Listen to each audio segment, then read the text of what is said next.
আল্লাহ, আলহামদুলিল্লাহ, সুবহানাল্লাহ একবার বলে, কয়বার? আবার বলে আল্লাহ ওই গোলামের জন্য জান্নাতে একটা খেজুরের বাগান লাগান বা গাছ লাগান, যেই গাছের ছায়া দিয়ে দ্রুতগামী একটা ঘোড়া 70 থেকে 700 বছর যদি দৌড়ায়, এই গাছের ছায়া শেষ হবে না। চিন্তা করে কত বড় বাগান লাগান। একবার পড়লে আমরা আবার পড়ি আলহামদুলিল্লাহ, বলার মধ্যে কোন গুণা নেই, কষ্ট নেই। আমরা প্রতিদিন বিভিন্ন বিষয়ে কথা বলি। আজ আমি কোরআনে কারীমে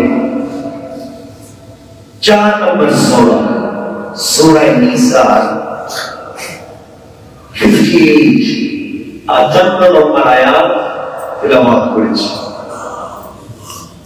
এটা 5 নম্বর পারায় রুকু নম্বর 8। আল্লাহ তাআলা এখানে গুরুত্বপূর্ণ একটা বিষয় আমাদেরকে শেখাচ্ছে। আল্লাহ বলছেন ইন্নাল্লাহা ইয়া'মুরুকুম আন তু'আদ্দুল আমানাতি ইলা আহলিহা। আল্লাহ বলছেন হে মুসলিম, যারা মুসলিম, আল্লাহ বলছেন আল্লাহ তোমাদের যাবতীয় আমানত তার হকদারের হাতে ফেরত দেওয়ার নির্দেশ দিচ্ছেন। আল্লাহ নির্দেশ দিচ্ছেন প্রত্যেকের হক যার প্রাপ্য তার কাছে পৌঁছে দেওয়া। আল্লাহর নির্দেশ এটা সুন্নত, নফল, ওয়াজিব না ফরজ? ফরজ। আল্লাহ বলছেন নামাজ রোজার চাইতেও কঠিন বিধান হলো আমানত তার মালিকের কাছে পৌঁছে দাও। কার কাছে? মালিকের কাছে। আমাদের কাছে যত মানুষের আমানত আছে, কারো পয়সা আমার কাছে আমানত, কারো একটা কথা আমার কাছে আমার বলছে বাবা তুমি করে বলল তোমার কাছে রাখলাম আমানত, কারো সন্তান আপনার আমার কাছে আমানত, কারো জিন্দেগি আপনার আমার কাছে আমানত, এই রাষ্ট্রটাও আপনার আমার কাছে আমানত। আল্লাহ বলছেন যার হক যার আমানত তাকে পৌঁছে দাও। মা বাপ সন্তানের কাছে আমানত।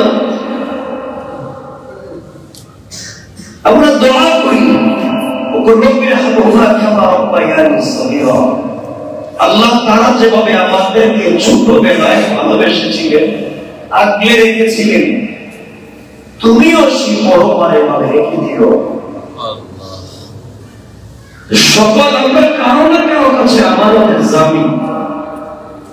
আপনার আমার স্ত্রী আপনার আমার কাছে আমানত, আপনার আমার সন্তান আপনার আমার কাছে আমানত, আপনার আমার সম্পদ আপনার আমার কাছে আমানত। হক যাকে যেভাবে দেওয়া তাকে আপনারা পৌঁছে দিবেন ইনশাআল্লাহ। ইনশাআল্লাহ বলেন ইনশাআল্লাহ।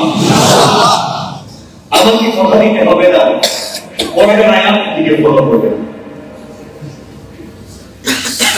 আমাদের যদি পৌঁছে দিতে হয়, একজন বাবার সম্পত্তিতে, একজন পিতার সম্পত্তিতে ছেলে যেভাবে সম্পদ পায়, তার মেয়েও সেভাবেই সম্পদ পায়। পায় না? বলেন পায় না? আপনি ছেলেদেরকে দিচ্ছেন, মেয়েকে দেন নাই। আপনি আমারও প্রশ্ন করেছেন, ফরজ বিধান লঙ্ঘন করেছেন, আপনি প্রকাশ্য জাহান্নামী। আমার কথা বিশ্বাস হয় না? বলেন বিশ্বাস হয়? কে বলছেন? আপনি এক ছেলেকে বেশি দিলেন, আরেক ছেলেকে কম দিলেন, আপনি আমারও প্রশ্ন করেছেন, সব ঠিক কথা দেন। আপনি একাধিক বিয়ে করেছেন, সবার মধ্যে আমারও সমতা বিধান করতে পারেননি, আপনি ফরজ বিধান লঙ্ঘন করেছেন। আল্লাহ দেওয়া হাত, আল্লাহ দেওয়া পা, আল্লাহ দেওয়া জবান, আল্লাহ দেওয়া চোখটা আমাদের কাছে আমানত।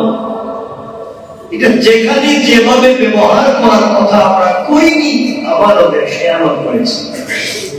আমার কথা কি বুঝতে পারতেছেন? এক কথা এটাকে আরো সহজ করে বলি, প্রতিদিন পানি পান করার গ্লাসটা আপনি নির্ধারিত টেবিলে রাখেন, প্রতিদিন যেখানে রাখেন। আমার কথা বুঝলেন? প্রতিদিন গ্লাসটা একটা জায়গায় রাখেন না, প্রতিদিন যে জিনিসটা যেখানে রাখেন ওইটা আজকে এখানে না রেখে ওখানে রাখার নাম সুন্নাত।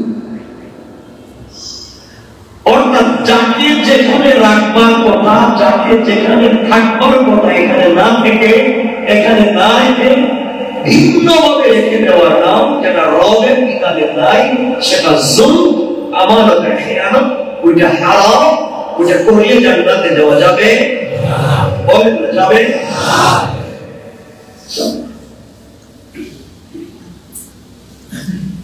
কথাগুলো বুঝে নেওয়ার পর আল্লাহ বলছেন, وَإِذَا حَكَمْتُمْ بَيْنَ النَّاسِ أَن تَحْكُمُوا بِالْعَدْلِ। আর লোকদের মধ্যে তোমরা ফয়সালা করার সময় ন্যায় নীতি সহকারে ফয়সালা করো।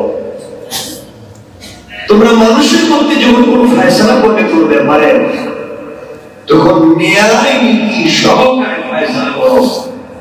কারো প্রভাব দেখে, কারো ক্ষমতা দেখে, পয়সা দেখে, আত্মীয়তা দেখে তোমরা ফয়সালা করো।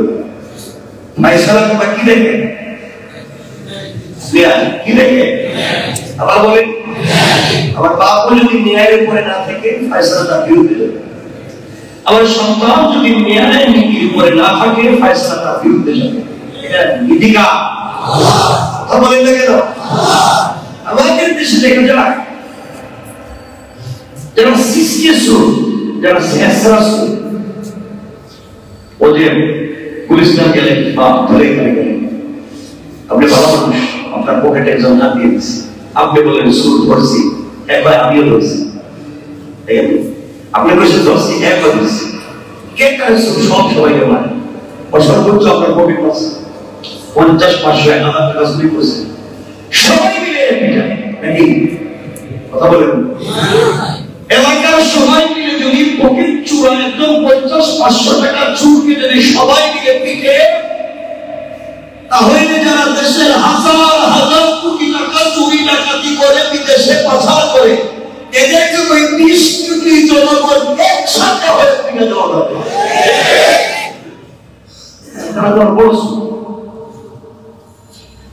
ইনসাফ যখন করবেন, ন্যায় নীতি সহকারে ইনসাফ করবেন। আপনি এখানে নরম ফেসিলের লিখলেন আর ও বেচারার সাথে কিছু করেন না, আপনি আমার কষ্ট করলেন, ন্যায় নীতির উপরে কাজ করলেন। আমরা এমন হয়ে গেছি, রিক্সাওয়ালা আমার কাছে 2 টাকা বেশি চাইছে, 5 টাকা বেশি, 20 টাকা ভাড়া, 25 টাকা, 30 টাকা ভাড়া, 35 টাকা চাইছে। জুতা করে ফিরে চাইলে কেন আমার কাছে 5 টাকা বেশি? অথচ এই লোকটাই রিক্সা থেকে নেমে দামি রেস্টুরেন্টে গিয়ে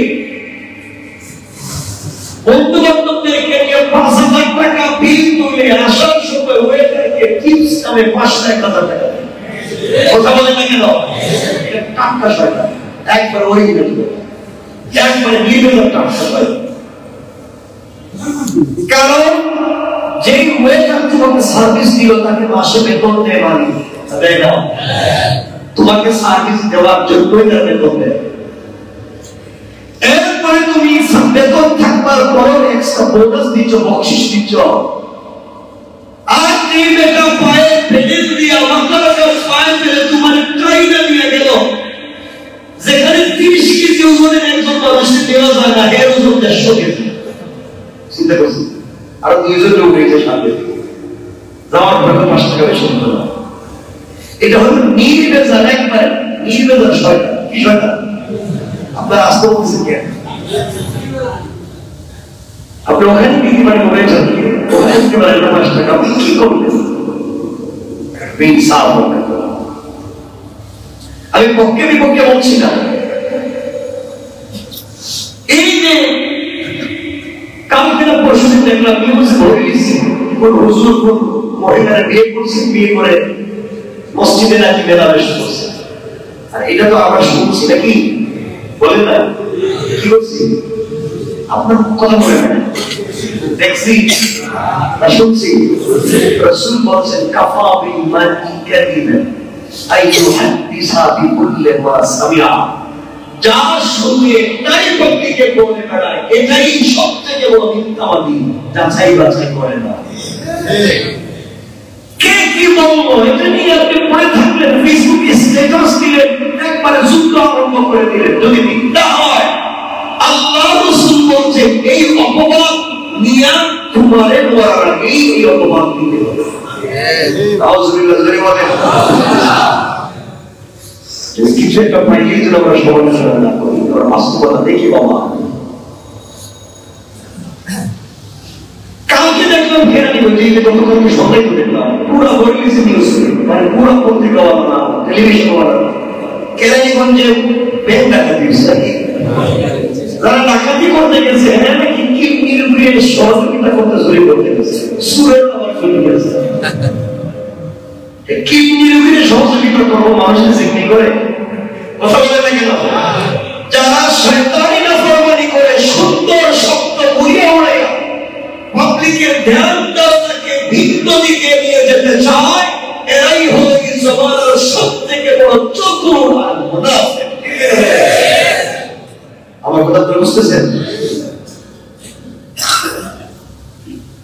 ওই মহিলাটা নাকি মসজিদের ভেতরে মেলামেশা করছে, মেলামেশা নাকি মিছিল থেকে না চিৎকার দিল না যে আমার জোরে ধর্ষণ করতেছে, বাড়িতে গিয়ে আবার টেলিভিশনে বক্তব্য বলে।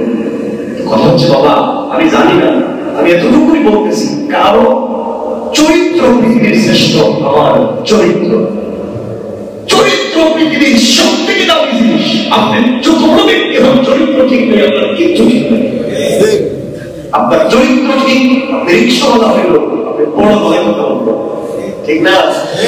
কারো চরিত্র কারো কোনদিন না জেনে কিছু বললেন না, আল্লাহ হেফাজত করুন।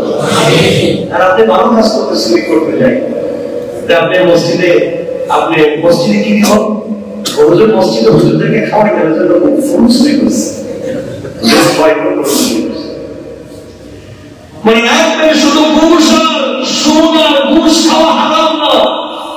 আবার বলছি শুধু সুদ ঘুষ খাওয়া হারাম না, পাবলিকরে মেরে পাবলিকরে ঠকাইয়া জবরদস্তি করে ওই পয়সা দিয়া কুলো বিরিয়ানি খাওয়া হারাম।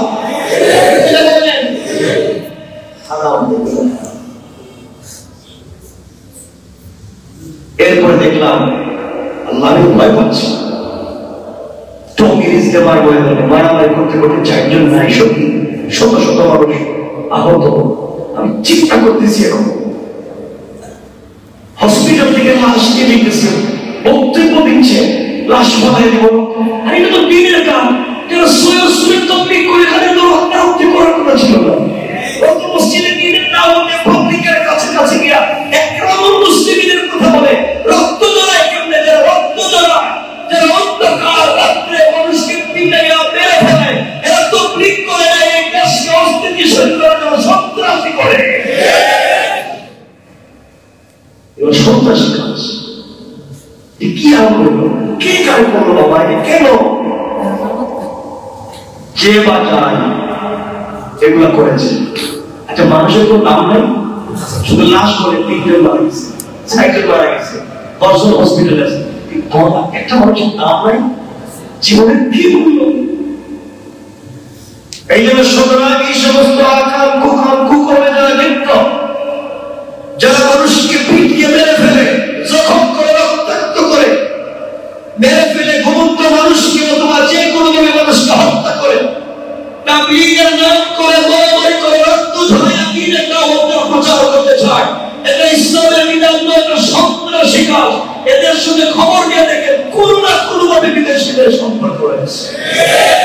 আল্লাহ আমাদেরকে হেফাজত করুন, জাতিকে হেফাজত করুন, কোনোভাবে মারামারি করা একরামুল মুসলিমিন কত ভালো কাজ, তাবলীগের সৈয়দ কত ভালো কাজ, মারামারি কেন?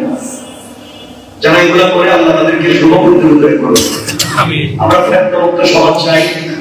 আগে হাজার হাজার মানুষ তবলীগে এখন মারামারির কারণে বাবা আদর যাবো তবলীগে ঠাকুর তাহাজ্জুদে বাইরে হয়, একরামুল মুসলিমিনের বাইরে দেখুন ঠাকুর নিয়ে বাইরে হয়, কথা বলেন এই প্লিজ। এই যে দিনের কাছ থেকে মানুষ চলে যাচ্ছে, এটা কি ভালো কাজ হচ্ছে না খারাপ? সবাই বলেন না এগুলো কি চলতো? আপনারা বলেন। আজকে আমরা যে আলোচনা করবো খুব মনোযোগ দিয়ে শুনবেন, আসলে কি বলতে চাই। এরপর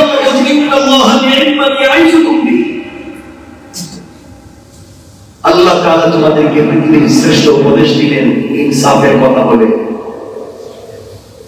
এরপর আল্লাহ বলছেন যদি ইনসাফ না করো, যদি মিথ্যা কথা বলো, আমাদের খেয়াল করে আল্লাহ বলছেন ইন্নাল্লাহা কানা সামিআন বাসীরা, আল্লাহ সবকিছু শুনে এবং সবকিছু দিয়ে ভালো করে দেখেন। সুবহানাল্লাহ বলেন। আজকে আলোচনায় বুঝলাম ইনসাফ করতে হবে, কারণ চুপ দেখে বিচার করা যাবে। সবাই বলেন যাবে। নবীজি সাল্লাল্লাহু আলাইহি ওয়াসাল্লাম যখন জীবিত, ওই সময় একজন মহিলা এই পৃথিবীতে বনু মাখজুমিয়ার একজন নারী, খুব সম্মানিত পরিবারের নারী, চুরি করছে। কি করছে? কি করছে? কে বলছেন? মেয়ের নাম ছিল ফাতেমা। সম্মানিত মহিলা, খুব সম্মানিত গোষ্ঠীর নাম বনু মাখজুম। এই বনু মাখজুমিয়া গোত্রের নারী চুরি করেছে।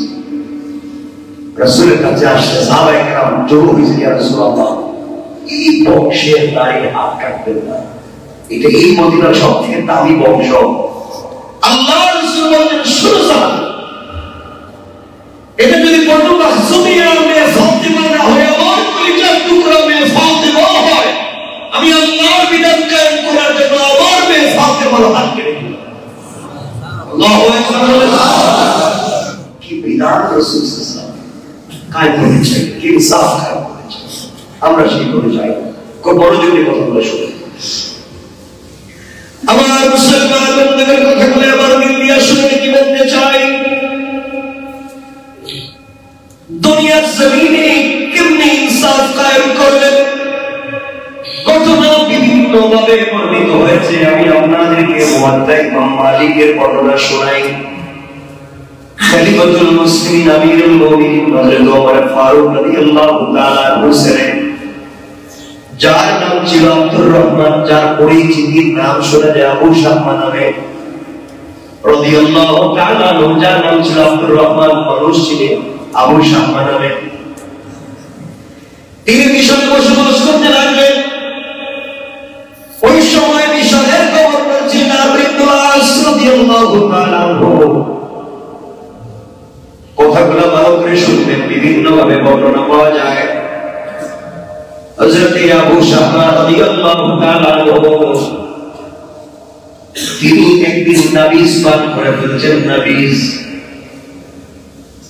নাবিজ বলা হয় আগের দিন সন্ধ্যার সময় তাজা তাজা পাকা পাকা খেজুর গোলা দুধের মধ্যে রেখে দিয়ে পরের দিন সকালবেলা পান করে দুধগুলা এই খেজুরের রস টেনে টেনে দুধগুলা লাল হয়ে যায়। এগুলা খেতে বড় দামি, এগুলা খেতে বড় ভালো লাগে, এটা গুণা নয়, এটা উত্তম। আগের দিন যদি পাকা তাজা তাজা খেজুর আপনি দুধের মধ্যে ভিজাইয়া পরের দিন সকালবেলা খান, আপনার বডিতে এমন শক্তি পাবেন যা 50 লাখ টাকার অ্যান্টিবায়োটিক খাওয়ার পরে শক্তি পাবেন। কিন্তু আল্লাহ রাসূলের বিধান হবে যদি খেতে হয় আগের দিন ভিজাইয়া পরের দিন সকালেই খাওয়া লাগবে, দেরি করা যাবে না। একদিন যদি দেরি হয়ে যায়, 2 দিন যদি দেরি হয়ে যায়, মাতলামি চলে আসতে পারে, এর ভিতরে সুকরা চলে আসতে পারে, নেশা চলে আসতে পারে। আল্লাহ রাসূল নিষেধ করেছেন এর পরে কিন্তু খাওয়া যাবে না, ওই সময় খেতে হবে। আমর ইবনে আস রাদিয়াল্লাহু তাআলা আনহু মিশরের গভর্নর, এমন সময় আবু শাহমা তিনি ওটা খেয়েছেন, হালকা মাতলামি হয়েছে। আমর ইবনে আস জানতে পারলেন, তিনি তাকে 40টা পেট দিয়ে কত নেবেন? কথা বলেন। এই গোটা দুনিয়ার অর্ধেকের খলিফা, এই গোটা দুনিয়ার অর্ধেকের বাদশা হযরত ওমরের ছেলে, তাকেও তিনি 40টা বেত্রাঘাত লাগাইয়া দিলেন। 40টা আঘাত করেছেন। কোনোভাবেই তাকে ছাড় দিবেন না, কারণ আল্লাহর বিধান কায়েম করতে হবে। এই ঘটনা ঘটার পরে হযরতে আবু ইবনে আস রাদিয়াল্লাহু তাআলা পত্র লিখলেন ওমরের কাছে, তোমার ছেলে এমন কাজ করছে, আমি তারে 40 টা আঘাত করেছি। হযরত ওমর পত্র পড়ার পরে গরম হয়ে গেলেন,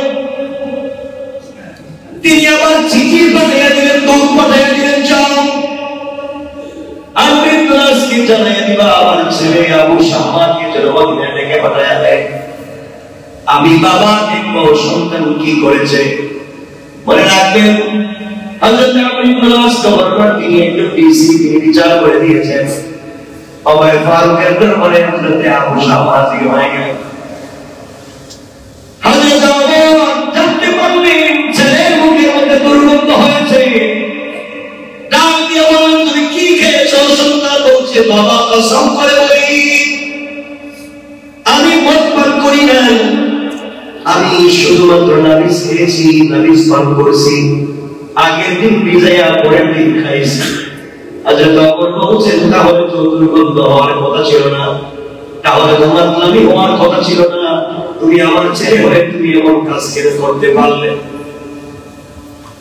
এই কথা বলে সন্তানের কলম ধরলেন। ওমরের মতো মানুষ আল্লাহু আকবার বলেন, আর জোরে বলেন ওমর বললেন, ডাক দিয়ে মদিনার মসজিদে নিয়ে গেছে।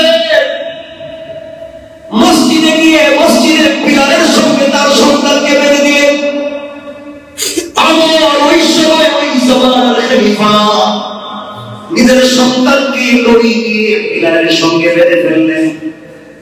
নামাজের সালাম ফিরাবার আগে, নামাজ শুরু হওয়ার আগে মুসল্লিদেরকে বলছেন, শোনো মদিনার মানুষেরা, নামাজের পরে একটা হল আছে, একটা বিচার আছে, তোমরা সবাই উপস্থিত থাকবা। আমার বন্ধুগণ, হযরত ওমর সালাতের ইমামতিতে দাঁড়িয়ে গেলেন। রাগে ওমরের মতো মানুষ পাগির মতো ফুসফুস করে মদিনার মানুষেরা মসজিদে নামাজ পড়তে আসে। এসে দেখে হযরত ওমরের ছেলে আবু শামা পিলারের মধ্যে বাধা কাঁদতেছে। কেন, কি করছে? সবাই বলছে ওমর তো একজন তো বিচার করে ফেলতে শুনলাম, আমরা ইবনে আস 40টা বেত্রাঘাত করছে, তাহলে আবার তারে ভাবছে কেন? একজন বলছে ওমর নিজের হাতে আমার হয়তো বিচার করবে, আর একজন বলছে প্রেসিডেন্টের ছেলে, বিচার তো করাই যাবে না, ছেড়ে নেবেন, কারণ প্রেসিডেন্টের ছেলেকে তো বিচার করা যায় না। বাংলাদেশে রিকশাওয়ালা রেখায়, ঠেলাওয়ালা রেখায়, প্রেসিডেন্টের ছেলে রেখায়, এই জন্যই দেশে চুরি চাওয়াই বেড়ে যায়। সকল নাগরিকের জন্য যদি এক আইন হয়ে যায়, চুরি করলেই যদি ইসলামের বিধান কায়েম হয়ে যায়, জিনা করলেই যদি ইসলামের বিধান কায়েম হয়ে যায়, আর কেউ দর্শন করার জন্য হাত বাড়াবে না। আমার অন্ধকার কথা বলতে শুনে কি বলতে চাই, ওমর সালাম ফিরিয়ে ওমর সালাম ফিরালেন। এমন সময় সালাম ফিরিয়ে বলছেন, শোনো আমার ছেলে নাকি মদ পান করেছে, আমি তো শুনেছি তার মুখে দুর্গন্ধ হয়েছে। আবু ইবনে আস 40টা বেত্রাঘাত করে তার বিচার করেছে, কিন্তু আমার ছেলে বলে আবু ইবনে আস তো একা একা বিচার করছেন, একা একা পাবলিকের সামনে করেন। ইসলামের বিধান তো একা একা কায়েম করার কথা না, পাবলিকের সামনে হওয়ার কথা ছিল। আমার ছেলে মনে করে, প্রেসিডেন্টের ছেলে মনে করে আপনি তো আমার ছেলেকে একা একা বিচার করছে, এটা আমি মানি না। আমার ছেলে বিচার মদিনার সকল নাগরিকের সামনে আমার হবে। আল্লাহু আকবার। চিন্তা করেন নিজের ছেলে, আমরা 100 দর্শন করার পরে বলতাম আমার ছেলে তো তাহাজ্জুদ নামাজ পড়ে, আমার ছেলে তো কাজ করবার কথা না। মদিনার মানুষ আশ্চর্য, আমার পরে কি বিচার হয়ে গেল। ছেলেটা পায়ে ধরে কাঁদতেছে, ডাক দিয়ে বলছে, আব্বা কসম করে বলি আমি কিন্তু মদ করি নাই। ওমর বলছেন, তা মানলাম, কিন্তু তোমার মুখে দুর্গন্ধ হলো কেন? তোমার মধ্যে মাতলামি আসলো কেন? বোঝা গেল তুমি ঠিক মতো খাও নাই, পরে 1-2 দিন থেকে খেয়েছো। আমি বাবা বিচার করবো কিয়ামতের দিনে, আমি বিপদগ্রস্ত হতে চাই না। এই বলে কাজী হযরত ওমর সাল্লাল্লাহু বলছেন, বেত্রাঘাত করো, ছুরি লাগাও, দড়িতে পিটাও। হযরত ওমরের সামনে, মদিনার মানুষের সামনে প্রেসিডেন্টের ছেলের বিচার হচ্ছে। এক দুই করে তিনটা আঘাত করা হয়েছে। হযরত ওমর ধাক্কা দিয়ে জল্লাদকে ফেলে দিয়ে বলছেন, আমার কাছে দে। প্রেসিডেন্টের ছেলে মনে করে মনে হয় আস্তে আস্তে তুই মারতেছিস, যেমন হবে না।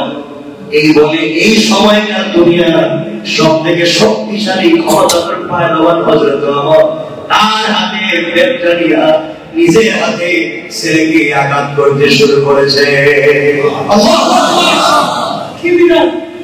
তিনি বলছেন, আগে আমি 40টা বার সাকলাবাতি, তুমি আরো 3টা বার সাকলাবাতি, তোমার 3টা একটা হয়েছে, আমি 2 থেকে শুরু করব। চিন্তা করছেন কিছু? বিচার করতেছে কে? আসতে বলবে না কে? আর বিচার করে নিজের ছেলের বিচার। চিন্তা করুন। এভাবে আঘাত করতে করতে 10টা বেত্রাঘাত করেছে। ফিঙ্কি দিয়ে বডি থেকে রক্ত পড়তেছে, সুপ করে কাপড়গুলো রক্তে ভরে গিয়েছে। একটু ঘুমকানির আওয়াজ করে সন্তান বলছে, আব্বা আপনি আমাকে ছেড়ে দিন, আর মারবেন না, আমি মরে যাবো, আর মারবেন না। ওমর বলছে, তুমি মরে গেলেও আমার আপত্তি নাই, কারণ ইসলামের বিধান দিয়েছেন আল্লাহকে মরলোকে বাঁচলো, ওইটা আমার ছেলে হোক কিনা আমি জানতে চাই না, আমি আল্লাহর বিধান জমিনে কায়েম করতে চাই। কি মানুষ, কি সত্য! হাই সময় হযরত উমর ফারুক রাদিয়াল্লাহু তাআলা আনহুর স্ত্রী দৌড়ায়া দৌড়ায়া স্বামীর পায়ে ধরে বলছেন, স্বামী আমার ছেলেটা মরে যায়, আর আপনি আঘাত করবেন না, মরে যাবে। আমি এক একটা বেতের বদলা আমি এক একটা উট আল্লাহর রাস্তায় দান করব। যতগুলা বেত্রাঘাত বাকি আছে প্রত্যেকটার বদলে এক একটা উট আল্লাহর রাস্তায় দিব। এরপরও আমার ছেলেটাকে আপনি ছেড়ে দেন। আমার স্ত্রীকে ছাড়ি দিয়া ফেলে দিয়া ডাক দিয়া বলতে বলে নিয়ে যাও বাড়িতে। এই বলে সিজদায় পড়ে আল্লাহকে ডাক দিয়া বলছিল, আল্লাহ আমার ছেলে হওয়ার কারণে আমি কিন্তু কমতি করি নাই, বেইনসাফি করি নাই। কিয়ামতের দিনে তুমি আমাকে অপরাধী বানাইয়া আল্লাহ রাসূলের সামনে দাঁড় করাইয়া দিও না। 3টা বর্ণনা পাওয়া যায়, সংক্ষেপ করে আমরা সামনের দিকে নিয়ে যেতে চাই। কিছু বেত্রাঘাত করবার পরে 30টা বাকি রয়েছে। হযরত ওমরের ছেলে আবু শামা ইন্তেকাল করেছে। বাবা এবার আঘাত করেছে সন্তানকে, সন্তান জায়গায় পড়ে গিয়েছে। হযরত ওমর তখন দরদর করে বাঘের মতো কাঁপে। পাবলিককে ডাক দিয়ে বলছে, ওকে নিয়ে যাও, গোসল করাও। গোসল করানো হলো, কাফন দেওয়া হলো, জানাজার নামাজ হলো। তাকে কবরের ভিতরে হযরত ওমর নিজের হাতে রেখে দিলেন। কবরের মধ্যে নিজের হাতে রেখে দিয়ে মেয়ে আমার হাতে নিছেন। আল্লাহু আকবার! আরো জোরে বলেন, আমাদের হাতে নিছে। মেয়ে হাতে নিয়ে কবরের উপরে একটা করে আঘাত করে, 1-2 করে কবরের মাটির উপর আঘাত করে, আঘাত করে করে যখন পূর্ণাঙ্গ হাত শেষ হয়ে গিয়েছে, সিজদায় পড়ে কান্না করে ডাক দিয়ে বলছে, আল্লাহ আল্লাহ, মরে যাওয়ার পরেও তুমি বেত্রাঘাত বন্ধ করি নাই। আয় আল্লাহ, আমি তার কবরের উপর আঘাত করছি, মরে গিয়েছে মনে করে আমি তোমার বিধানকে বন্ধ করে দিই। আল্লাহ, কিয়ামতের দিনে আমাকে বেইনসাফি আদালতে দাঁড় করাইয়া দিও না।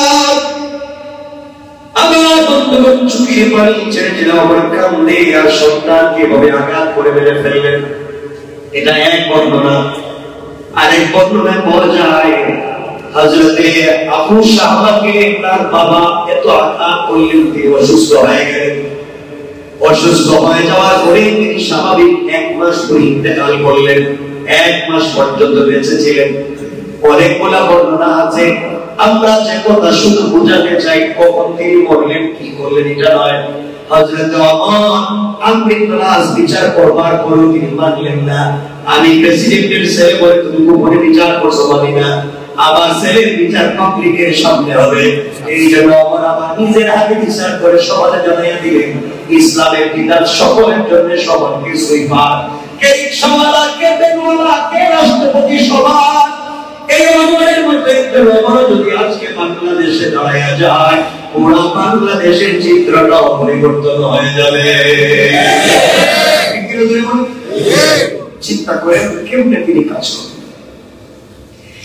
এই জন্য আমার বন্ধুদের কথাগুলো ভালো করে শুনে কি বলতে চাই, কথা মনে পড়ে গিয়েছে আপনাদেরকে জানাইয়া দিই। দুনিয়ার জমিনে ভালো মানুষ যদি হতে হয়, দুনিয়ার জমিনে আল্লাহ রাসূলের ভালোবাসা নিয়ে যদি কবরে যেতে পারি, এর চাইতে বড় চাওয়া আর পাওয়ার কিছু নেই। যে আব্দুল্লাহ আসের কথা বললাম, পরে যুদ্ধে শুনে কি বলতে চাই। এই হযরত আব্দুল্লাহ রাদিয়াল্লাহু তাআলা আনহু তখন মিশরের গভর্নর, মিশরকে তিনি আক্রমণ করলেন। মিশরের গভর্নর হওয়ার আগে মিশরকে ইসলামের দিন কায়েম করার জন্য মিশরে পৌঁছে গেলেন। মিশরের তখনকার যে বাদশা ছিলেন তার কাছে বলছেন, শোনো, আমরা মুসলমানেরা এসেছি এখানে দিন চিন্তা করবো, দিন কায়েম করবো, তোমরা আমাদেরকে মিশরে ঢুকতে দাও। কেউ ঢুকতে দিল না। কথাগুলো ভালো করে বুঝলেন। অনেকদিন হয়ে গেল, যুদ্ধ হয়, কেউ জয়লাভ করে না। মিশর নামক শহরের সবগুলো প্রধান প্রধানকে মুক্ত করে দেওয়া হলো, কোনোভাবে শহরে ঢুকতে দেওয়া হয় না। এমন সময় আব্দুল্লাহ রাদিয়াল্লাহু তাআলা মুসলমানদেরকে দুর্বল করার জন্য কাফেররা ষড়যন্ত্র করলো। তাদের ঈসা নবীর মূর্তি তারা বানাতে লাগলো মিশরের মোড়ে মোড়ে। হযরত ঈসা আলাইহিস সালামের মূর্তি বানালো, মূর্তি বানিয়ে তারা মুড়ে মুড়ে রেখে দিল। তাদের বড় বড় পাপড়ি সিদ্ধান্ত নিয়েছে, আমরা গভীর রজনীতে আমাদের নবীর মূর্তির নাক ভেঙে দিব, পা ভেঙে দিব, হাত ভেঙে দিব। ওগুলা ভেঙে দিয়া আমরা দোষ দিব মুসলমানরা এগুলা করছে। সুতরাং আমরা তো মুসলমানদের সঙ্গে যুদ্ধ করে পারবো না, বুদ্ধি ভিত্তিক আন্দোলন করা লাগবে। আমরা বলবো তোমরা আমাদের নবীর নাক ভাঙছো, হাত ভাঙছো, পা ভাঙছো, আমরা তোমাদের বিরুদ্ধে যুদ্ধ করতে চাই না। আমরা তোমাদের নবী মুহাম্মদের মূর্তি বানাবো, আর এইভাবে আমরা মূর্তির নাক ভাঙবো। পড়েন না তারা চিন্তা করলো মুসলমানদেরকে দুর্বল করা যাবে না। একটাই পদ্ধতি, তাদের নবীর মূর্তি বানিয়ে যদি নাক ভেঙে ভাঙতে যায়, তখনই তারা দুর্বল হয়ে যাবে, আর যুদ্ধ করবে না। যেই কথা সেই কাজ। গভীর রজনীতে তাদের বড় বড় পাপড়িরা তাদের নবী ঈসা নবীর মূর্তির নাকগুলা ভেঙে ফেললো, হাত পা ভেঙে ফেললো। সকালবেলা ঘোষণা করলো এটা মুসলমানদের কাজ, এগুলো মুসলমানরা এত বড় দুর্ঘটনা ঘটিয়েছে, এত বড় অন্যায় মুসলমানরা করেছে, এগুলো পর্দার পরে। সকালবেলা মুসলমানদের কাছে খবর এসেছে, সবাই জানিয়ে দিয়েছে আমরা মুহাম্মদের মূর্তি বানিয়ে তাদের নবীর নাক ভেঙে ফেলবো। আব্দুল্লাহ দাঁড়িয়ে বলছেন, না না, খবরটা আমার। একজন সৈন্যবাহিনী মুসলমানরা কোন নবীর নাক বাঁধতে পারে নাই, মূর্তি বাঁধতে পারে নাই, এগুলা কোন মুসলমানরা করে নাই। তোমরা নিজেরাই হয়তো করে আমাদের উপরে দোষ চাপাচ্ছ। কোনভাবেই যখন তারা মানে না, পুরো দেশের মানুষ একত্রিত, কোনভাবেই যখন তারা কথা রাখে না, কথা বলে না, আমাদের কলিজার টুকরা প্রিয় নবীর মূর্তি বানাবে, নাক ভেঙে ফেলবে, এটাই তারা করতে চায়। আব্দুল্লাহ দাঁড়িয়ে গেলেন, বললেন, শোনো, আমাদের নবীর নাক ভাঙতে হবে না, মূর্তিও বানাতে হবে না। আমি একজন রাসূলের পাগলা আশিক, আমার রাসূলের উম্মত। তোমরা একজন মৃত রাসূলের পাকের মূর্তি বানিয়ে তার নাক ভাঙবে, আমার সহ্য হয় না। কারণ আমরা আশিক রাসূল, রাসূলকে ভালোবাসি, রাসূলের অসম্মান পৃথিবীতে কোনদিন চাই না। আর চাইতে আমি হলাম মুসলমানদের সেনাপতি। তোমরা চাইলে এর বদলা আমার নিজের নাকটা তোমরা কেটে নিতে পারো। আল্লাহু আকবার।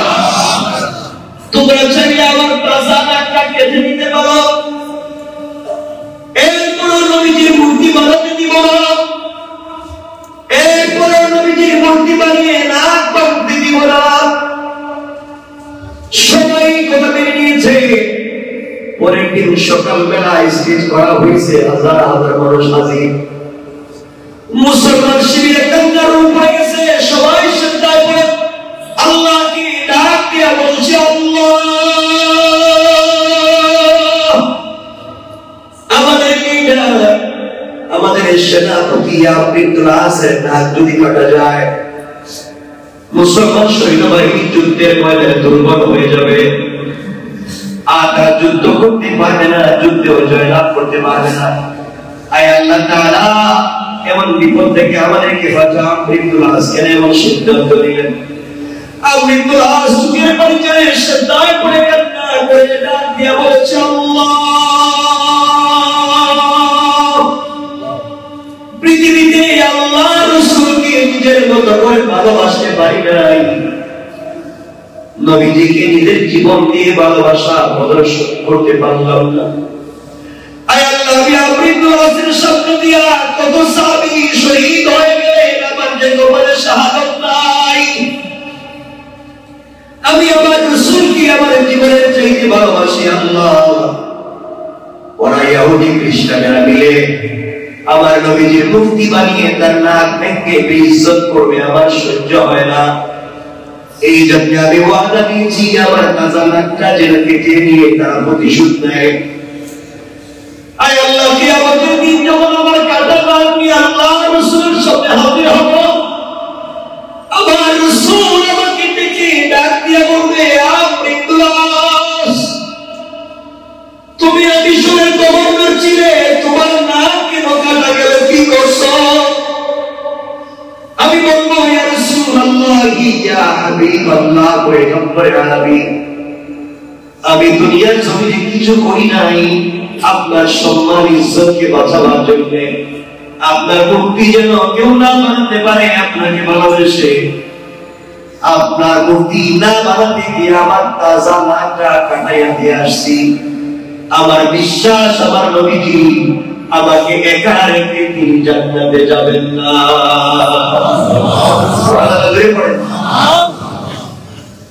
কেমন ছিলেন সাহাবীরা? আমার নবীজি কেমন ভালোবাসতেন সাহাবীরা?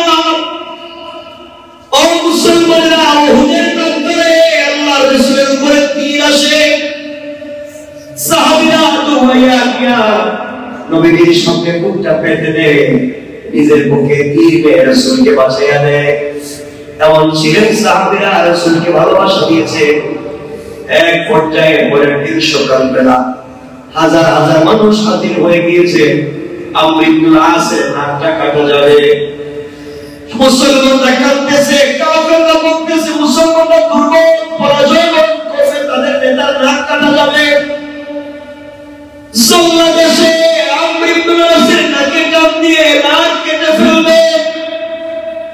এমন সময় ওই ইহুদি খ্রিস্টানদের মধ্য থেকে তাদের সব থেকে বড় পাদ্রী দাঁড়িয়ে গিয়েছে, আর ডাক দিয়ে বলছে, খবরদার আমর ইবনে আসের নাক কাটতে চাইও না, কারণ সে আমাদের নবীর মূর্তির নাক ভাঙে নাই, মূর্তির নাক ভাঙছি আমি নিজে।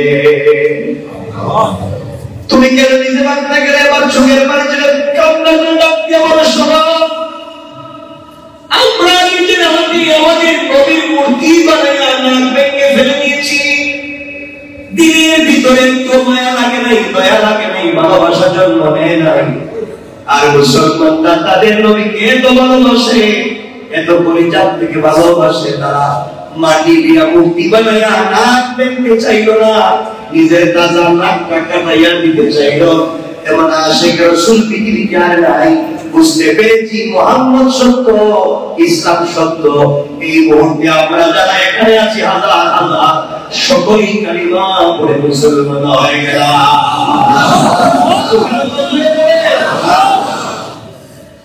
এই জন্য আল্লাহ বলেছে, জেবর যারা বলেছেন কুল ইন কুনতুম তুহিব্বুনাল্লাহ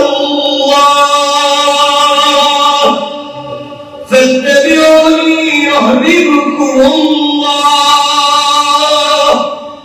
তোমরা যদি আমি আল্লাহকে ভালোবাসতে চাও তোমরা আমার রাসূলকে মহব্বত করো, কারণ রাসূলকে তোমরা যদি মহব্বত করো আমি আল্লাহর প্রতি ভালোবাসা তৈরি হয়ে যাবে। তোমরা যদি আমার রাসূলকে ভালোবাসো আমার ভালোবাসা হয়ে যাবে। তোমরা যদি আমার রাসূলকে মহব্বত করে দুনিয়া থেকে বিদায় নিতে পারো তোমাদের কোনো হিসাব হবে না। কিয়ামতের দিনে আমি আল্লাহ তাআলা তোমাদেরকে আরশে আজিমের ছায়ায় রেখে পর্দার আড়ালে রেখে বিধান হিসাবে জান্নাতের ফয়সালা করে দিলাম। সুবহানাল্লাহ একটু জোরে বলেন সুবহানাল্লাহ। এই জন্য পৃথিবীতে ইনসাফ কায়েম করা লাগবে। এই পৃথিবীতে যদি আমরা ইনসাফ কায়েম করতে পারি, এই পৃথিবীতে যদি আমরা দিন কায়েম করতে পারি, দুনিয়ায় যদি ইনসাফ কায়েম করতে পারি, আল্লাহ ইজ্জত বলেছেন বান্দারে তুমি ভালো করে শোনো, চলার পথে যদি আল্লাহকে আল্লাহর রাসূলকে তুমি অনুসরণ করতে পারো, দুনিয়ার জমিনে নেক আমল করো, কে তোমাকে গালি দিল, কে তোমার বিরুদ্ধে চলে গেল, এগুলো তোমার দেখবার দরকার নাই।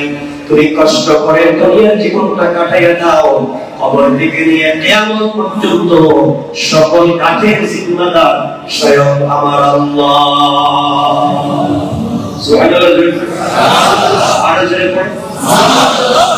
এই জন্য চলার পথে শুধু সুযোগ খুঁজে কেমনে জান্নাতে যাওয়া যায়, আর আমরা চলার পথে শুধু সুযোগ খুঁজি কেমনে আরেকজনকে ঠকাইয়া সম্পদের মালিক হওয়া যায়। কথা বলেন না কেন? কেমনে নিজের পকেট বাড়ি করা যায় মনে রাখবেন।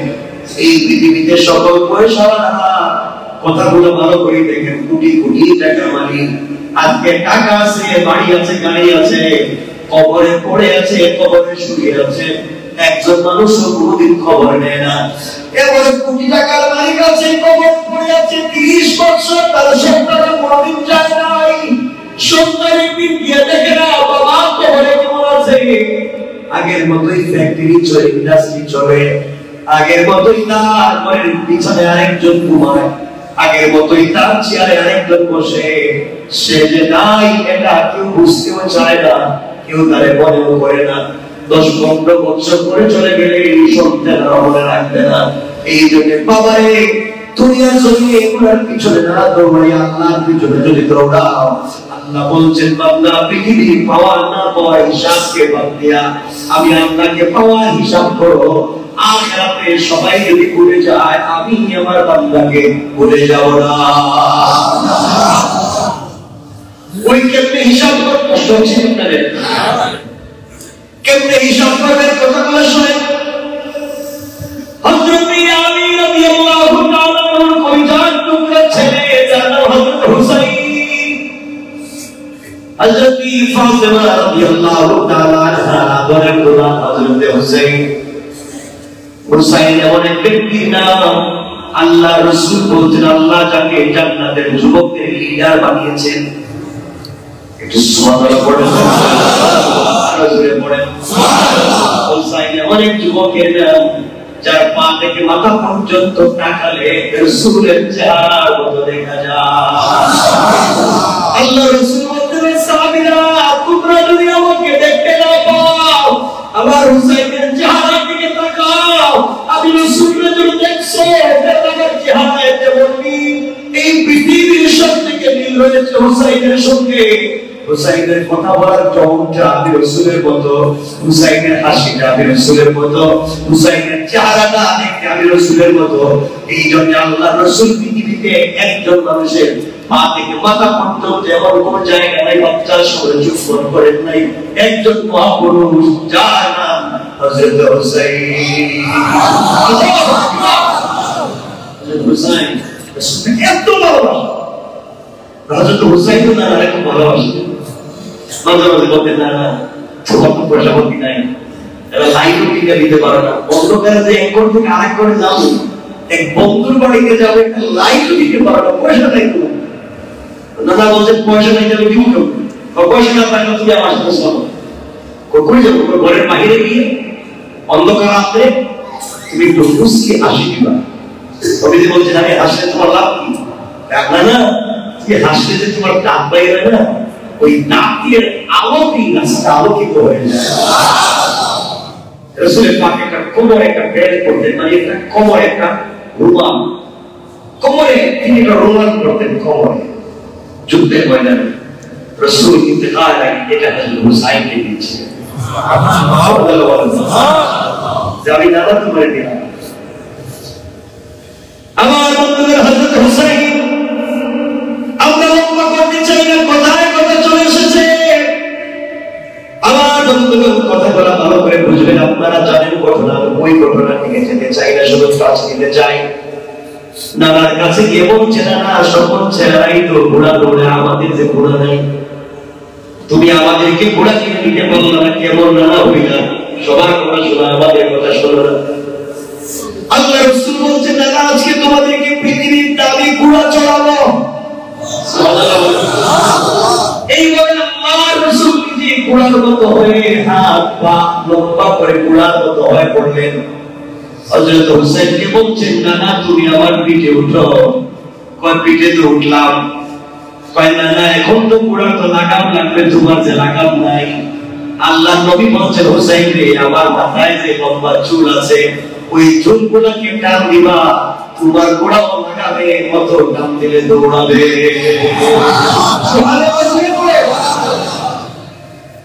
চিন্তা করছেন না, চুপের টানলেন। রাসূল যান, বলে আমার ঘোড়া তো ভালো আছে। হযরত হুসাইন ডাক দিয়া বলছে, ফারুককে চোখের মাঝে কান্নায় ভেঙে পড়ে, হুসাইন খবরদার কি করছো তুমি? আল্লাহ রাসূলের ঘোড়া বানাইয়া পিঠে বসে আছো। আমার কি বলছে, খবরদার আপনি কথা বলবেন না, এটা আমার পৃথিবীর সব থেকে দামি ঘোড়া, এর মতো দামি ঘোড়া পৃথিবীতে আর নাই। আল্লাহ রাসূল থেকে বলছেন, আমার কথা বললো না, আমার হুসাইনকে চড়তে দাও। আসমানের উপর থেকে আল্লাহ এগুলা দেখে দেখে মুসকে মুসকে হাসে। কি ভালোবাসা! এগুলো বলতে তো, যদি বলতে যাই নির্ভীক, আপনি তার আগে রাখতে।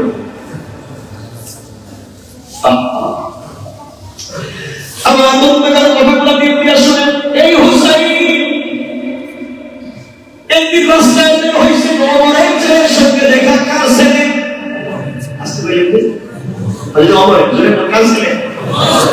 নাম আব্দুল্লাহ রাদিয়াল্লাহু তাআলা। আব্দুল্লাহর কি একটা ঘটনা ঘটে গেছে, হুসাইন আর আব্দুল্লাহর মধ্যে। আব্দুল্লাহ ডাক দিয়ে বলছেন, তুমি আমার সঙ্গে এত জোরে কথা বলো, তুমি তো গোলামের ঘরের গোলাম। কি বলছো? হাদিস পড়ো, গোলামের ঘরে গোলাম বলছে। আপনার তো জানো কে থাকবে, গোলামের ঘরে গোলাম বলছে, এর পিছনে যুক্তি আছে। হযরত ওমর প্রথম খলিফা।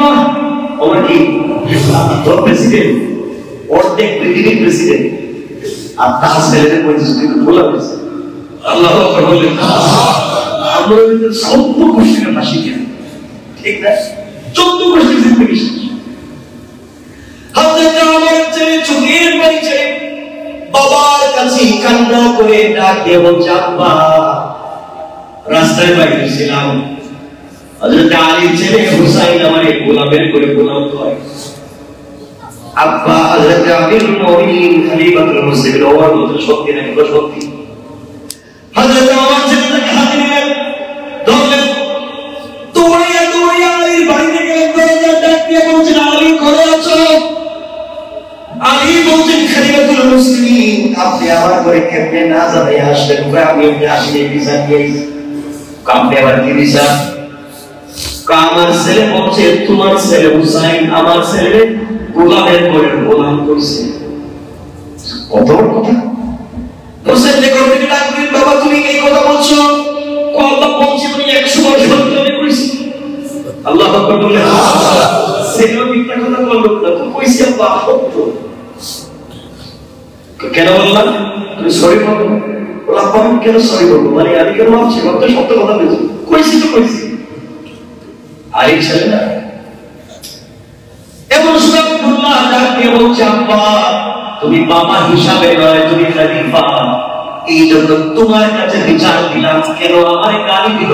সাক্ষী তো ঠিক আছে, নিজেও তো স্বীকার করছে তুমি আমার বিচার করো। আল্লাহু আকবার বলে।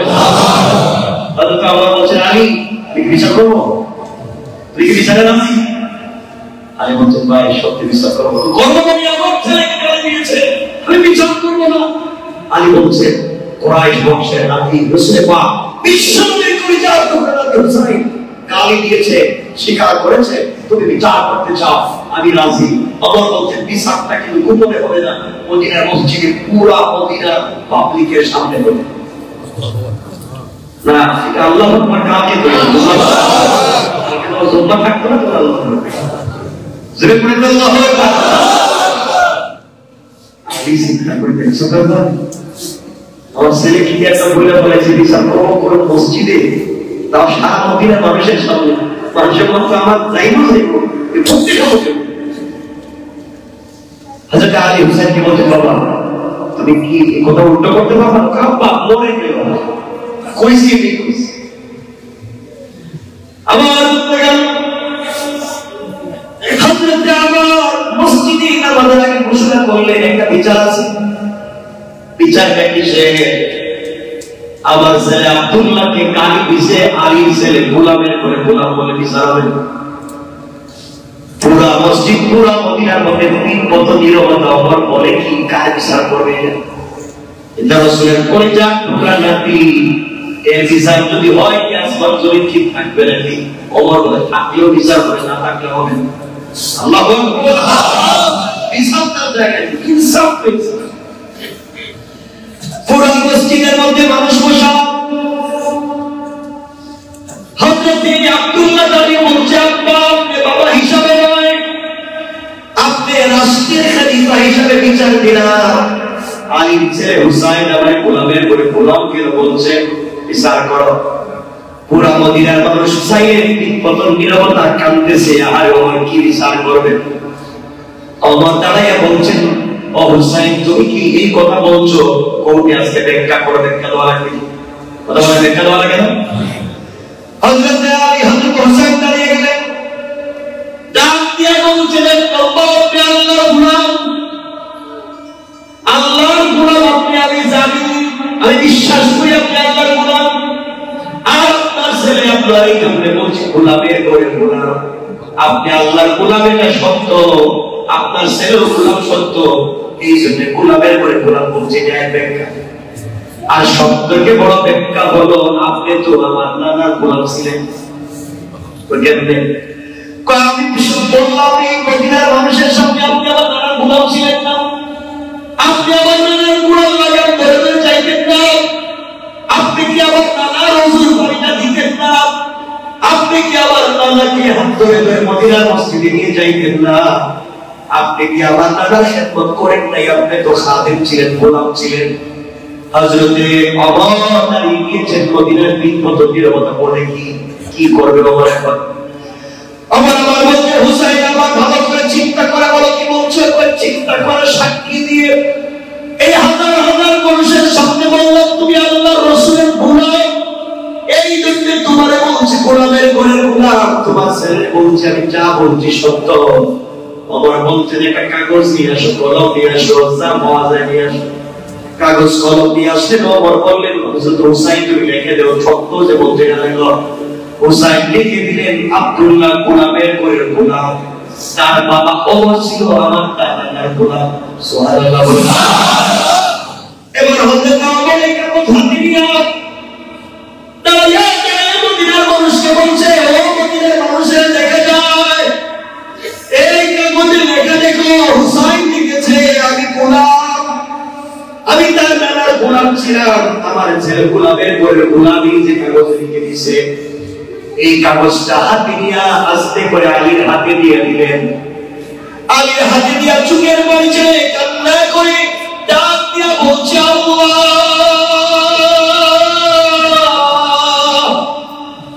আলী, হাজার হাজার মানুষের সামনে আলীর হাতে এই কাগজ আমি উঠে দিলাম আল্লাহ।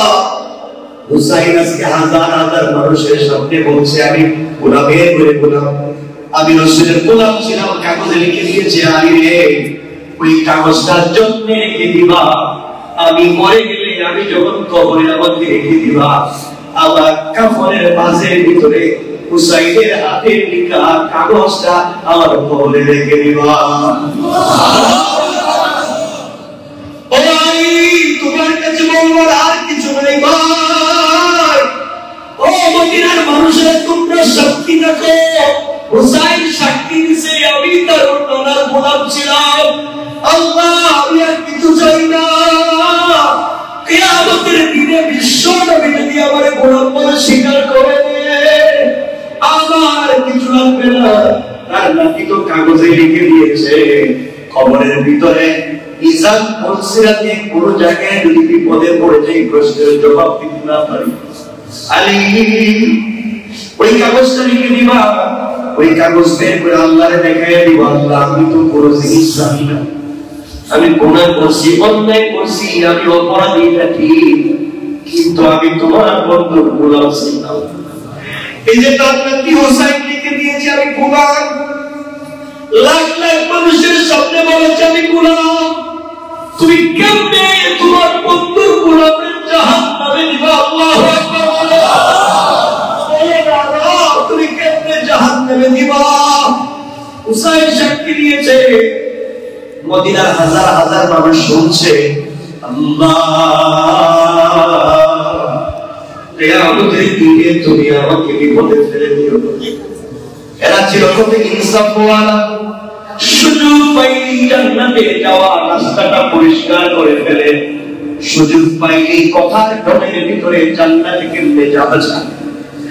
এমন সময় মদিনার মানুষ কান্নায় ভেঙে পড়েছে, আর ডাক দিয়া বলছে আল্লাহ হুসাইন আজকে আমাকে দুনিয়া থাকতে জান্নাতি বানাইয়া দিয়েছে, আজকে যদি ওমরকে হুসাইন মরকে জান্নাতি বানাইয়া দিল, আল্লাহ আজকে যদি ওমর না হইয়া আমাদেরকে হুসাইন বলতো আমরা গোলাম ছিলাম, আর কাগজে লিখে দিত, তার নানার সামনে কাগজ নিয়ে হাজির হয়ে যেতাম। ওমর বলছে তোমরা সাক্ষীটা করে পৃথিবীতে কোনো কারণ আবার নাই কবুল হওয়ার মতো, কিন্তু একটা কাগজ আছে জান্নাতে যাওয়া, আল্লাহর রাসূল রাগ করলে দেখে দেব ইয়া রাসূল আপনার খিদমত করতে পারি নাই, যেভাবে খিদমত করলে আপনি খুশি হবেন করতে পারি নাই, কিন্তু আপনার নবী আমাকে লিখে দিয়েছে আমি আপনার গোলাম ছিলাম, আমার বিশ্বাস। এমন সময় আমার রাসূল আমাকে একা ফেলে দিয়ে জান্নাতে যাবে না। আমার কথা কি বুঝতে পারতেছেন? কথাগুলো কি বুঝতে পারতেছেন? তারা সুযোগ পাইলে জান্নাতে রাস্তা খুলে, আর আমরা সুযোগ পাইলে ফকানোর রাস্তা খুলে। আমার বন্ধুরা কথাগুলো শেষ দিকে নিয়ে আসতে চাই, ইনসাফ করা কথা বলেছেন পুরো আলোচনা কি আজকে ইনসাফ। ইনসাফ কার নাম চিন্তা করেন ঘটনা থেকে যেতে চাই না, আমাদের সময় শেষ হয়ে গিয়েছে। হযরতে আরেকজন কলিজার টুকরা রাসূলের প্রিয় মানুষ ছিলেন, যার নাম ছিল ওয়াইস আল কারনী। আমি তার ঘটনা বলবো না, ওয়াইস আল কারনী কোনো সাহাবী ছিলেন না। ওয়াইস আল কারনী ইয়ামানের কার পুত্রের একজন গোলাম কালাম একজন মানুষ ছিলেন, গরীব মানুষ ছিলেন, যার নাম ছিল ওয়াইস। ওয়াইস আল্লাহর রাসূলের জামানায় আল্লাহর রাসূল জীবিত থাকতে কালিমা পড়ে মুসলমান হয়েছে, কিন্তু মায়ের খিদমত করবার কারণে, মায়ের প্রতি ইনসাফ কায়েম করবার কারণে একদিন মদিনায় আসতে পারে না রাসূলের সঙ্গে দেখা করার জন্য। বলতো শুধু আল্লাহ আমার তো মন পড়ে থাকে আমি রাসূলকে দেখতে যাব, কিন্তু আমার মা বেঁচে আছেন, আমি যদি রাসূলকে দেখতে যাই মায়ের খিদমত কে করবে, এই জন্য আমি যেতে পারি না। আমার মাকে দেখতে গিয়ে আমার মা যে বৃদ্ধা, কে আমার মাকে বুঝবে না বিচার, এই জন্য আল্লাহ আমি এখানে পড়ে থাকি যাই না। এই ওয়াইসাল কারণে কি আল্লাহ তার মায়ের ইনসাফের সাথে খিদমত করবার কারণে কত দাবি বানায়া দেন। একবার খুঁজে খুঁজে তিনি মদিনায় আসছিলেন, আল্লাহ রাসূলকে পেলেন না। আমার বন্ধুরা আমার নবীজি ছুটতে গেলেন নাকি বলে দিয়ে গেছেন, আমার আলীকে ডাক দিয়ে বলছেন আলী আমার দিকে আসো। পাগল আসবে যার নাম ওয়াইসাল কারনি, আমাকে খুঁজে পাবে না। তাকে পাইলে তার কাছ থেকে তোমরা দুজনে দোয়া নিবা।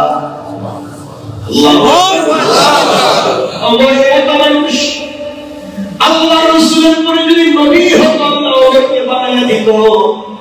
ওমরের কথার উপরে ভিত্তি করে আল্লাহ কোরআনের 20 থেকে 22টা আয়াত নাযিল করেছে।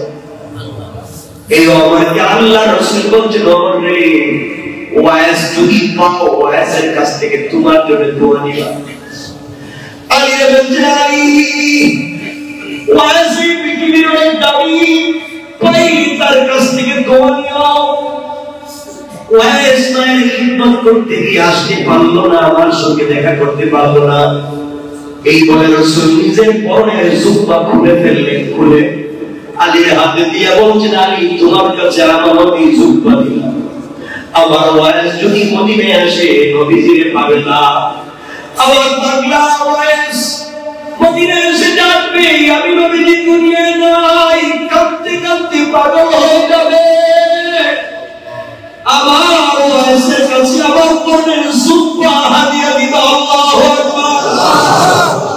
আবু বকর ওমরের মতো মানুষ মদিনায় জিন্দা, আর রাসূল হাদিয়া দিয়া যায় একজন পাগলের জন্য। লম্বা কথা আমরা সংক্ষেপ করে দিই। হযরত ওয়াইস কারনি ইন্তেকাল করলেন, ওয়াইস রাসূল ইন্তেকাল করলেন। মদিনায় তখন ওমরের যুগ চলে। ওমর মানুষ হজের জন্য এসেছে মক্কায় মদিনায়।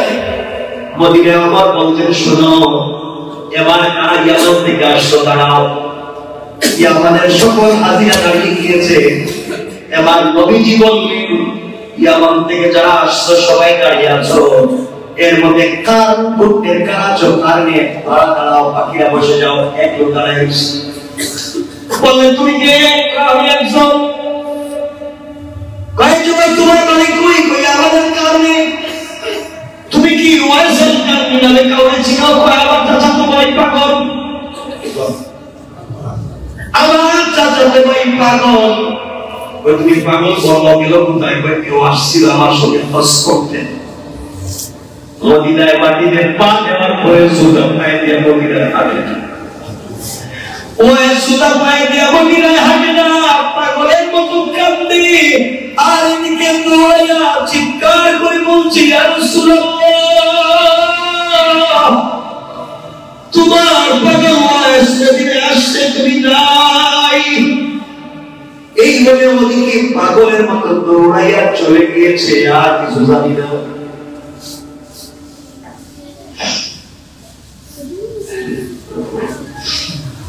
হযরত ওমর আর আলী দৌড়াতে লাগলেন।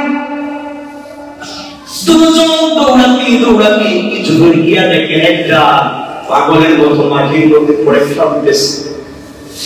মাটির মধ্যে গড়াগড়ি করে কান্না করে ডাক দিয়া বলছে, আল্লাহ, তোমার হাবিব এই মদিনার মাটিতে হাঁটছে, ওই মাটিতে আমার বুক আর পিঠ লাগাইয়া দিলাম। আল্লাহ, নবীজির আকার বরকতে তুমি আমাকে মাফ করে দাও। ওমর আলী দাঁড়াইয়া বলছেন, যুবককে তোমার নাম কি? কেন কাঁদছো?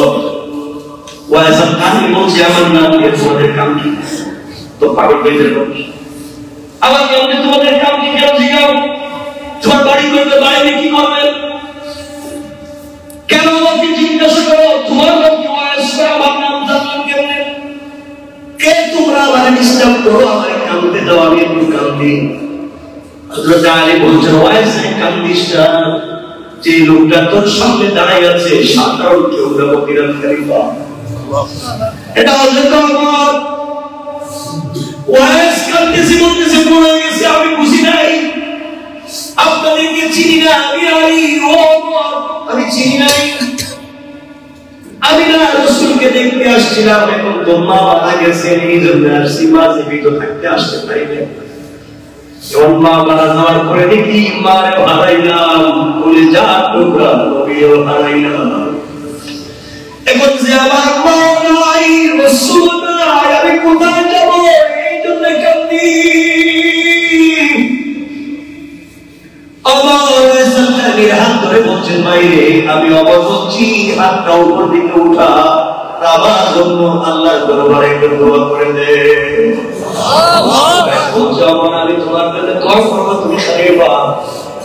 আল্লাহ রাসূলের সাহাবী আলী বলতেন বয়সে নবীজি ইন্তেকালের আগে আমাকে আর অমরকে বলেছে তোমাকে যদি পাই তোমার কাছ থেকে যদি একটু দোয়া নেই, কারণ তুমি হাত উঠাবার আগে আগে রবের দরবারে দোয়া কবুল করে দাও, কারণ তুমি মায়ের খিদমত করছো। এই জন্য এই বলে রাসূলের দেওয়া সুবহান ওয়াইস সরকারকে হাদিয়া করে দিলেন। লম্বা কথা, ওয়াইস সরকার ইন্তেকাল করবেন বললেন কিয়ামতের দিনে সকল মানুষ যখন জান্নাতে যাবে ওয়াইস সরকার নিয়ে যাবে সবার সঙ্গে। আল্লাহ রাসূল ওয়াইস সরকারকে ডাক দিয়ে বলেন ওয়াইস জান্নাতে ঢুকতে পারো।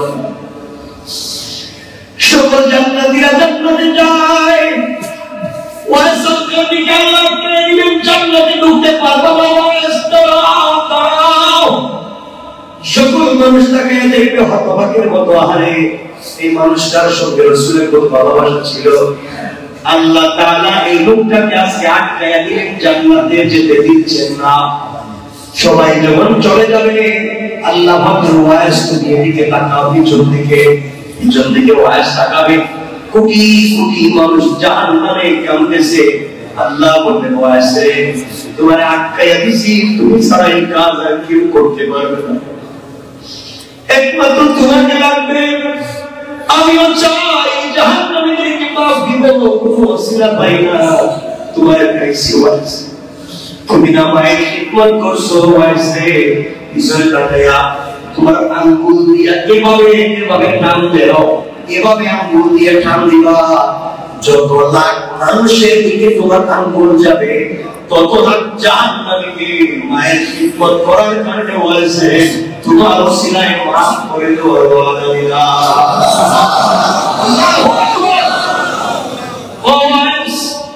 এই মানুষগুলো জাহান্নামী, কেউ তাদেরকে জান্নাতে নিতে পারবে না। আমি আল্লাহ আফসোস করি কি দিয়ে জান্নাতে দিব রে ওয়াইস। তুমি শুধু আঙ্গুলটা দেখে এভাবে দেখে নাও, তাদের বডিতে সোজা আঙ্গুল যাবে, সব গুনাহের বিদায় হিসাবে জান্নাত দিয়ে দিব। চিন্তা করতে পারলেন তারা কেমনে জীবন তৈরি করলেন, কি ইনসাফের জিন্দেগি কায়েম করলেন। আর আমরা কেন জানি খারাপ বলে দিচ্ছি। আমার কথা আপনারা বুঝতেছেন? আমার কথা কষ্ট পান আপনারা?